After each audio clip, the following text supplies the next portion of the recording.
Iran আর Israel যখন একে অপরকে মিসাইল আর ড্রোনে আঘাত করে তুলকালাম অবস্থা তৈরি করেছে, তখন বসে নেই ফিলিস্তিনের প্রতিরোধ আন্দোলনও।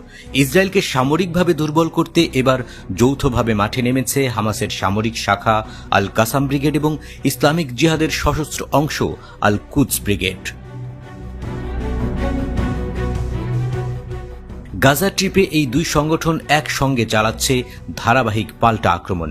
আল মায়াদিনের তথ্য অনুযায়ী খান ইউনিসের আবাসন আল কাবিরা এলাকায় একটি বাড়ির মধ্যে আশ্রয় নেওয়া ইসরায়েলি সেনা ইউনিটকে টার্গেট করা হয় এন্টিপার্সোনাল বিস্ফোরক দিয়ে।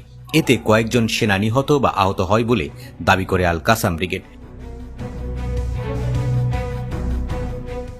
এছাড়া ওই এলাকাতেই আল কাসামের এক স্নাইপার ঘাউল নামে নিজস্ব প্রযুক্তিতে তৈরি রাইফেল ব্যবহার করে গুলি করে আহত করে আরেক ইসরায়েলি সেনাকে। উত্তর গাজার জাবালিয়ায় ধ্বংস হয় একটি সাঁজোয়া যান ও একটি মার্কাভা ট্যাঙ্ক। আবার পরদিনও জাবালিয়ায় আরেকটি ট্যাঙ্ক উড়িয়ে দেয়া হয়।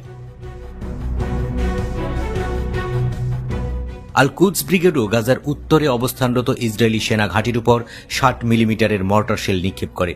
এই হামলায় ঘাঁটিতে থাকা একাধিক সামরিক যান এবং সেনাদের ক্ষয়ক্ষতির কথা জানানো হয়েছে।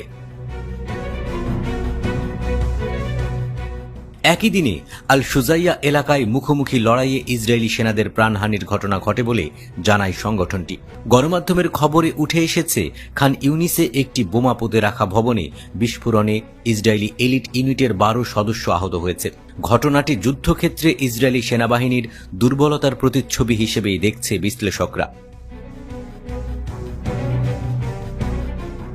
এদিকে হামাস স্পষ্ট বার্তা দিয়েছে, ইসরায়েলি প্রধানমন্ত্রী বেনিয়ামিন নেতানিয়াহুর সম্পূর্ণ বিজয় কথাটি এক প্রকার বিভ্রান্তিকর রাজনৈতিক প্রচারণা। হামাস বলছে, ইসরায়েল এই যুদ্ধকে দীর্ঘায়িত করতে চাইলেও বাস্তবে তা এখন নেতানিয়াহুর জন্যই রাজনৈতিক বোঝায় পরিণত হয়েছে।